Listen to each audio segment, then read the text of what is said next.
Olá, meus irmãos do Grupo Espírito União Fraterna, é com muita alegria que mais uma vez estamos aqui reunidos e desta vez quase foi presencial, mas está sendo então virtualmente. Eu trago aqui uma colaboração para o projeto Pequenas Reflexões, sugerindo a leitura do capítulo 21, Haverá Falsos Cristos e Falsos Profetas, item 9, intitulado Caracteres do Verdadeiro Profeta. Então, Erasto, que é quem passa essa mensagem ao Kardec em Paris no ano de 1862, ele diz assim: Desconfiai dos falsos profetas. Esta recomendação é útil em todos os tempos, mas sobretudo nos momentos de transição, em que, como neste, se elabora uma transformação da humanidade, porque então uma multidão de ambiciosos e de intrigantes se coloca como reformadores e como messias. É contra esses impostores que é preciso se manter em guarda, e é dever de todo homem honesto desmascará-los. Perguntareis, sem dúvida, como se pode reconhecê-los? Eis os seus sinais. Não se confia o comando de um exército senão a um general hábil e capaz de dirigi-lo. Credes, pois, que Deus seja menos prudente do que os homens? Estais certos de que ele não confia as missões importantes, senão a aqueles que sabe capazes de cumpri-las, porque as grandes missões são fardos pesados que esmagariam um homem muito fraco para os carregar. Como em todas as coisas, o mestre deve saber mais do que o aprendiz. Para fazer avançar a humanidade moral e intelectualmente, são precisos homens superiores em inteligência e em moralidade. Por isso, são sempre espíritos já muito avançados, tendo cumprido suas provas em outras existências, que se encarnam com esse objetivo. Porque se não são superiores ao meio no qual devem agir, sua ação será nula. Isto posto, concluí que o verdadeiro missionário de Deus deve justificar a sua missão pela superioridade, por suas virtudes, por sua grandeza, pelo resultado e pela influência moralizadora de suas obras. Tirai ainda esta consequência.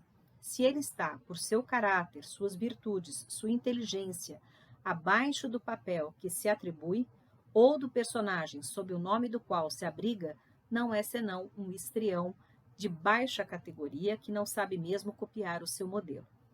Uma outra consideração é que a maioria dos verdadeiros missionários de Deus ignoram-se a si mesmos. Eles cumprem aquilo para o qual foram chamados pela força do seu gênio. Secundados pela força oculta que os inspira e os dirige com o seu desconhecimento, mas sem propósito premeditado. Numa palavra, os verdadeiros profetas se revelam por seus atos, são adivinhados. Enquanto que os falsos profetas se colocam eles mesmos como os enviados de Deus. O primeiro é humilde e modesto, o segundo é orgulhoso e cheio de si mesmo. Fala alto e, como todos os mentirosos, parece sempre temer não ser acreditado.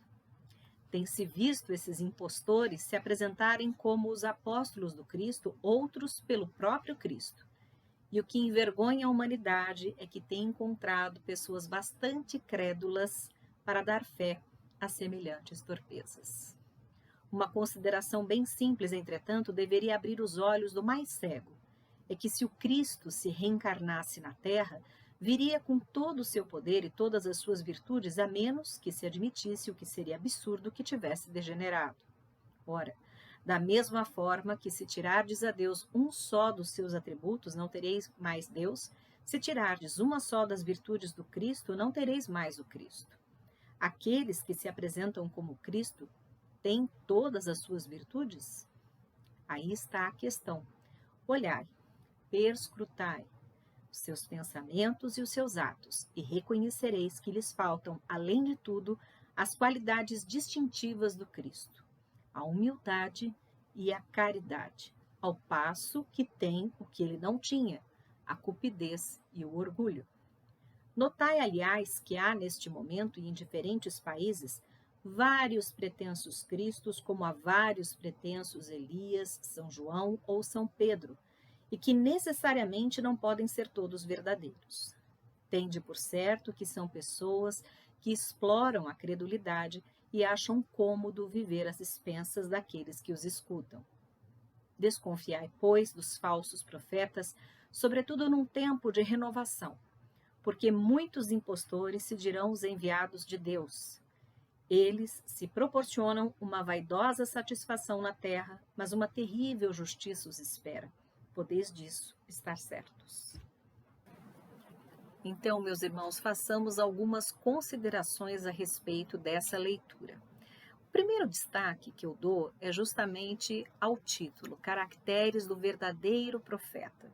E aí ele já começa dizendo para nós, desconfiai dos falsos profetas. Aí você fala, opa, primeiro ele pretende falar do verdadeiro profeta e de repente ele nos dá esse alerta, desconfiai dos falsos profetas.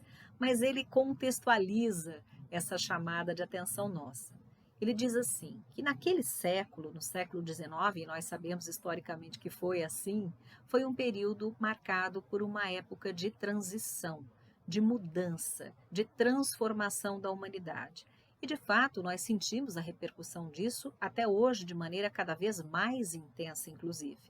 Nós não vamos nem entrar em detalhe quanto à qualidade dessa modificação, mas é importante quando ele nos diz que nestes tempos uma multidão de ambiciosos, intrigantes, reformadores, enfim, são pessoas que, desconectadas da proposta do Cristo e muito mais conectadas ao materialismo, acabam se aproveitando destes momentos que eles próprios provocaram, na verdade, de caos social, de convulsão social, de uma inquietação entre as pessoas para se prevalecerem de alguma forma em cima delas.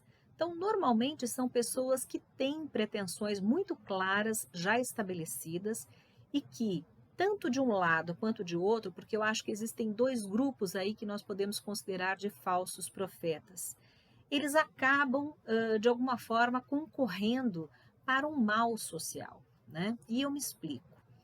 De um lado, eu acredito que existam falsos profetas como pessoas que de repente têm alguma vaidade, têm algum tipo de carência mesmo, né? Porque por trás de toda vaidade existe um tipo de carência e buscam algum tipo de destaque social. Muitas vezes não pretendem nada grande, muitas vezes é ali na sua própria comunidade, no seu bairro ou na sua cidade.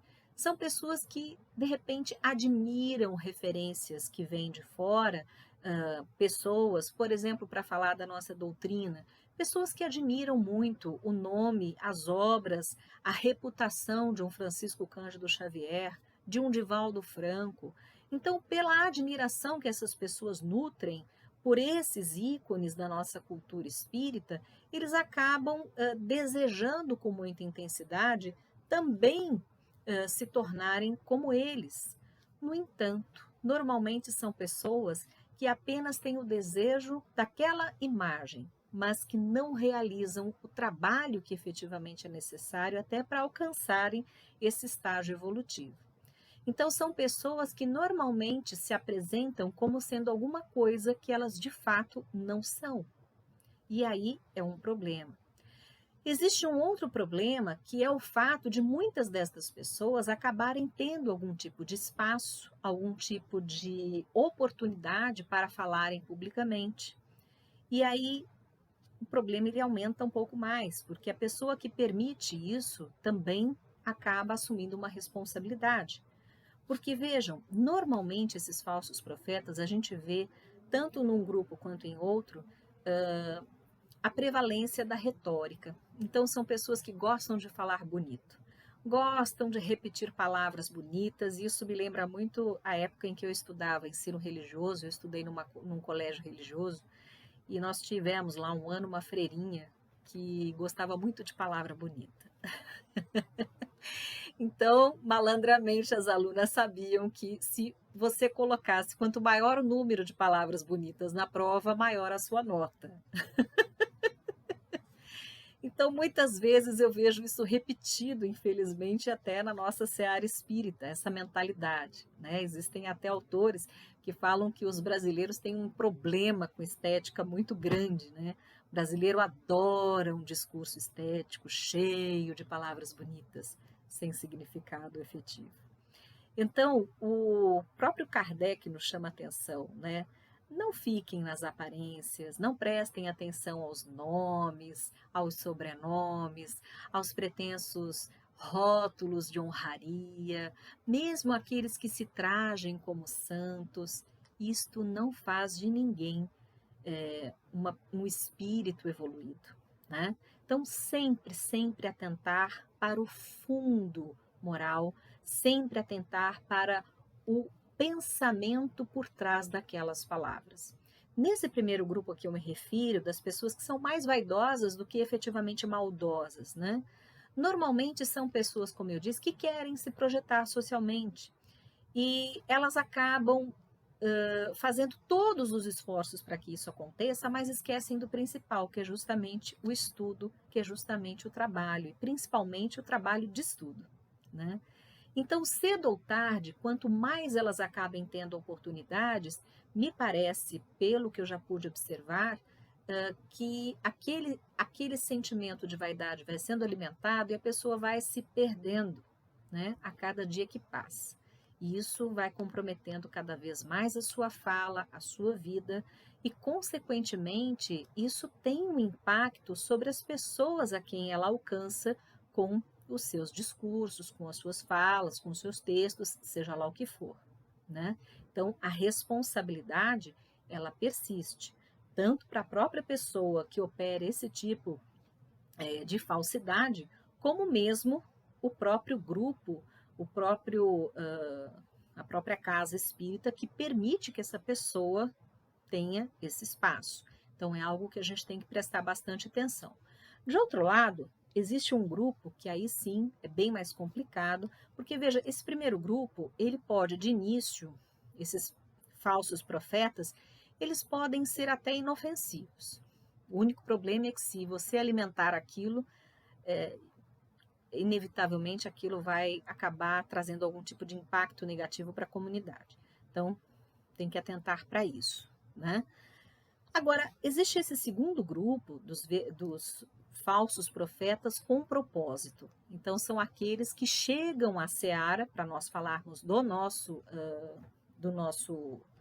meio, chegam à seara já com outras pretensões. Normalmente são materialistas travestidos de espiritualistas. Então, são pessoas que vêm com propósitos já determinados, com uma agenda própria a ser construída dentro da casa espírita, na medida em que eles consigam oportunidades dentro da casa. Então, não é só a pessoa vir e se tornar um palestrante, mas ela pode se tornar um coordenador de trabalho, um coordenador de grupo de estudos, um dirigente. E, à medida em que ela vai galgando espaços na casa espírita, ela vai operando mudanças dentro desta casa e operando mudanças com uma agenda já pré-estabelecida. E que agenda seria essa? Justamente substituir a cultura espiritualista pela cultura materialista, né? E por isso que o Erasto fala então dos ambiciosos, por isso que ele fala aqui dos intrigantes e reformadores. E aí vocês vão me entender porque quando nós analisamos a história, existe a história terrestre e existe a história espiritual. Então, quando nós estudamos um pouquinho mais isso, nós percebemos que, obviamente, uma influencia a outra, reciprocamente, né? E observamos que, conforme o andar da carruagem, nós estamos vivendo, como eu disse, desde o século XIV, numa cultura que vem se tornando cada vez mais espiritualista. Hoje nós estamos no auge do materialismo, né? Então, esse movimento, em verdade, ele existe, ele é muito anterior ao nosso século, ao século XIV. Ele existe desde que o mundo é mundo. A Bíblia nos fala sobre espíritos que se rebelaram, que se revoltaram contra Deus. Espírito que tentou Jesus no deserto e que em muitos momentos da história surgem exatamente com as mesmas características. Então, não são diferentes, são exatamente os mesmos espíritos. Espíritos esses rebeldes, que pretendem se revoltar contra Deus. E qual, na sua concepção, seria a melhor forma de se vingarem de Deus, de irritarem Deus, de se colocarem contra Deus? Justamente atingindo os seus filhos. Então, por isso que nós sofremos muito ao longo dos séculos com ações absolutamente equivocadas e que muitas vezes se escondem atrás de toda uma propaganda boa-mocista, como eu falo, né? Ou então politicamente correta, mas que em verdade só traz divisão, só traz isolamento, só traz raiva, só traz ódio, só traz violência para a vida das sociedades.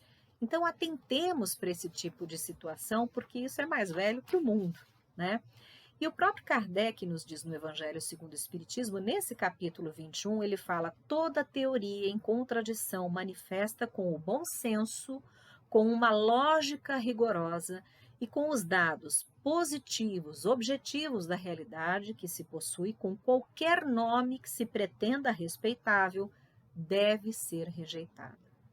Então, nós temos que atentar para isso em todos os momentos, e não só na casa espírita. O capítulo 24 do Livro dos Médiuns, Kardec fala para nós, são acho que 26 critérios de identificação dos bons e dos maus espíritos, porque esse, segundo Kardec, é o critério mais importante para que nós saibamos como nos posicionarmos em relação às manifestações que nos cheguem. Sejam estas manifestações, expressões, discursos, textos, seja o que for que nos chegue, mesmo em nossa família, entre os amigos, entre os colegas de trabalho, nos locais em que nós frequentemos, seja onde for, inclusive os objetos culturais que nós temos por hábito consumir, livros, filmes, minisséries, novelas, programas de TV, tudo isso pode e deve ser peneirado segundo aqueles critérios que o Kardec nos traz e nos propõe nesse capítulo 24 do Livro dos Médiuns. Eu recomendo muito a leitura e o estudo aprofundado deste capítulo. Eu considero assim extremamente importante, e eu digo a vocês que desde o momento que eu li esse capítulo 24, há muitos anos atrás, eu tomo por guia e por referência para as minhas considerações, para as minhas avaliações a respeito de tudo aquilo que eu leio e tomo conhecimento dentro e fora da seara espírita. E eu digo a vocês, aquilo ali só dá certo, não tem erro, né? Então, Kardec, como eu disse, ele nos recomenda a todo momento o uso do bom senso, da lógica, da razão. Nós temos ouvido aí nos últimos tempos os materialistas demonizando o uso da razão praticamente, né? Cinicamente. Mas, e em verdade, eles têm um objetivo e uma pauta, né? Que não cabe aqui nós falarmos, porque são pequenas reflexões. A gente pode falar isso numa outra oportunidade com um pouco mais de tempo. Então, nós temos que estar atentos a isso, porque vejam, como criaturas humanas que somos, nós fomos colocados numa condição dentro da criação que nos dá a possibilidade de usarmos os recursos com os quais nós fomos criados para que possamos evoluir, para que possamos alcançar uma condição de libertação que aquelas criaturas inferiores não têm. Então, se Deus nos deu a razão, é para que nós possamos utilizá-la. Claro, aprender a utilizá-la. Então, muitas vezes existem falsos raciocínios que podem levar a verdadeiros desastres. Isso é verdade. Estas teorias, estas utopias que já se mostraram fracassadas por mais de um século, né, que levaram e levam a muita violência, que levaram e levam a muitas mortes, que levaram e continuam levando a muito sofrimento da humanidade, elas são esse tipo justamente de raciocínio equivocado, porque se parte sempre da ideia da inexistência de Deus, da ideia da inexistência de uma vida e de um mundo transcendental. Então, de fato, quando o mundo quando a vida fica absolutamente limitada e e apequenada pela matéria e pelos processos materiais, o ser humano não dá conta da sua realidade, porque a sua realidade ela não é material apenas, ela também é mental, ela também é espiritual, ela é abstrata. Então, nós precisamos aprender a lidar com essa realidade e não ignorá-la, e não excluí-la, e não fingir que ela não existe. Então, tenhamos atenção quanto a isso tudo. E só para a gente encerrar, eu gostaria de trazer 3 exemplos, né, do que significa essa influência, muitas vezes, dentro da nossa casa espírita, ou pelos vídeos na internet, né? Eu durante o pandemônio, comecei a fazer, até por esporte, algumas observações justamente para poder avaliar a qualidade das mensagens, exatamente como Kardec fazia na Sociedade Espírita de Paris. Então, eu faço isso em relação a algumas palestras que eu já assisti, especialmente lá na época da pandemia, eu assistia muito vídeo de palestra, né, online, e, enfim, não, palestra, assim, lives, tudo que era de vídeo, né, então, que a gente não podia sair, então eu assistia. E aí eu trouxe uma como exemplo, e eu vou dar 3 exemplos para vocês, porque essa palestra inteira poderia ser refutada, tanto no aspecto histórico, tanto no aspecto teológico, quanto no aspecto filosófico. Ela tem vários equívocos. Então, eu trarei alguns destaques e não recortes, isso é importante dizer. Porque o recorte, normalmente, ele retirado do seu contexto original, ele pode até parecer algo ruim ou negativo, que não fale do contexto, né? E no destaque não. No destaque eu trago aqui justamente algo que está absolutamente dentro do mesmo contexto, que fala desse contexto, e eu só trago aqui então esse destaque para vocês a título de exemplo. Então, esse senhor que fez a palestra, ele faz referência, por exemplo, a uma passagem do Evangelho, que é no capítulo de João, número 11, quando ele diz que Jesus recebeu a notícia da morte de Lázaro e que foi imediatamente socorrê-lo. Né? Da morte não, do adoecimento, desculpe, de Lázaro, e que foi imediatamente socorrê-lo. E ele começa a discorrer sobre isso. Em verdade, Jesus, quando soube do adoecimento de Lázaro, ele não foi socorrê-lo imediatamente, até porque ele estava em outra localidade, me parece, mais próximo de Jerusalém, e Lázaro morava em Betânia, ou vice-versa. Eu sei que a distância era mais ou menos grande entre uma cidade e outra, e ele continuou fazendo o que ele tinha de fazer e disse que iria mais tarde, porque ele já sabia que o que aconteceria com Lázaro seria a ressurreição, e ele sabia que a sua tarefa, como ele diz até, chega a dizer no Evangelho, contribuiria para a glória de Deus. Então, não tem absolutamente nada disso, de Jesus ter largado tudo o que estava fazendo para socorrer Lázaro naquele momento. Né? Ele não curou Lázaro, ele ressuscitou Lázaro.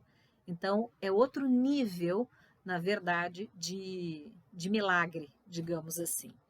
Então, esses erros podem acontecer, se você não tem firmeza, se você não tem solidez de conhecimentos, pode acontecer? Pode. Só que nesse caso dessa palestra, como eu disse antes, todo o contexto dela é equivocado, o que nos leva a crer que não é apenas um equívoco, mas é proposital esta fala, tá?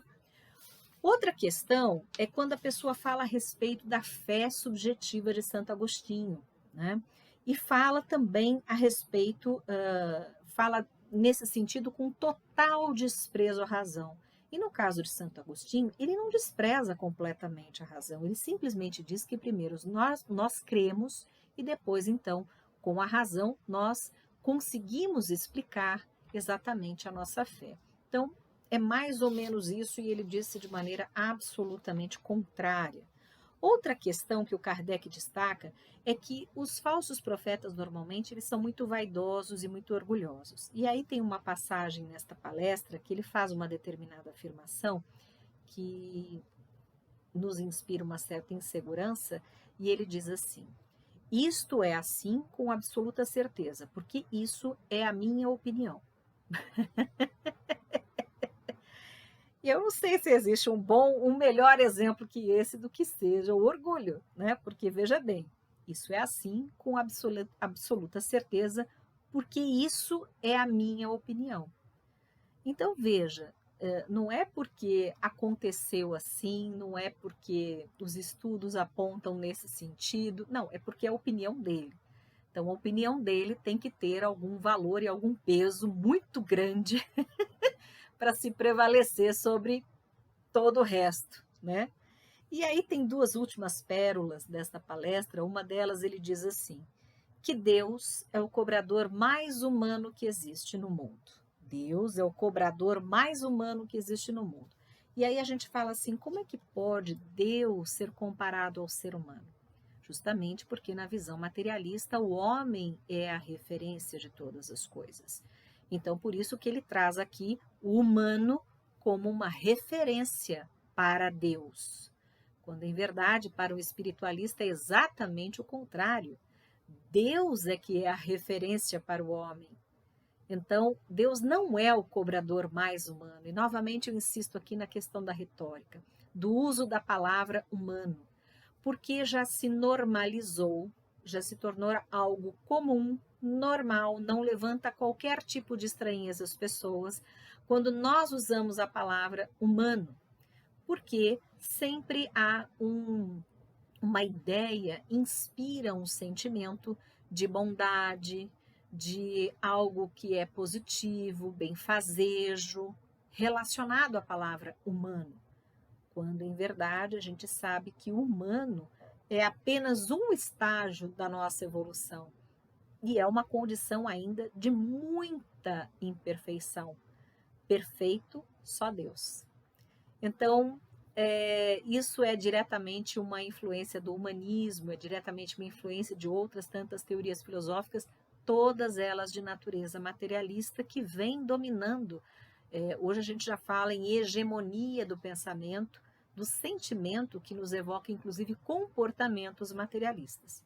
E aí, para fechar, ele fala então a última pérola, que Deus não é mais necessário na vida do homem. Afinal de contas, nós reunimos muito conhecimento, muita tecnologia, e Deus já não se faz mais necessário. Essa pessoa disse isso numa palestra dentro de uma casa espírita. Então vejam, meus irmãos, os falsos profetas são muito mais comuns e frequentes de estarem, de alguma forma, em contato conosco do que talvez muitos possam imaginar. Então, atentemos para esse tipo de coisa, porque em verdade, nós vemos, porque o materialismo se propõe, como ele sabe que não há como se retirar essa necessidade humana de ter um contato com a transcendência, então eles têm um projeto de construir uma religião do Estado. Então, aos poucos, eles vão matando as religiões efetivamente espiritualistas, que se ligam a Deus, que têm noção da existência de uma alma e de uma vida após a morte, da imortalidade desta alma, e passam a construir toda uma cultura em cima da ideia de figuras que, em verdade, são governantes, são políticos, são pessoas que aos poucos irão reunir cada vez mais poder. Então, a ideia é unir a religião ao Estado. E isso vem sendo feito desde o século XIV, quando nós, então, fomos apresentados à ideia da laicidade, ou seja, da separação da igreja do Estado. E isso tem um propósito, né? Tanto que hoje tem pessoas que vivem uma vida espiritual, entre aspas, mas também uma vida civil, e uma não se comunicando com outra, quando em verdade nós não podemos servir a dois senhores. O que vivemos na vida civil deve ser exatamente o reflexo daquilo que nós cremos enquanto espíritos, enquanto filhos de Deus. Não há como ser diferente. Não se pode servir a dois senhores. Então, meus irmãos, eu agradeço, peço desculpas aí pela extensão do nosso tempo e um abraço a todos. Fiquem com Deus.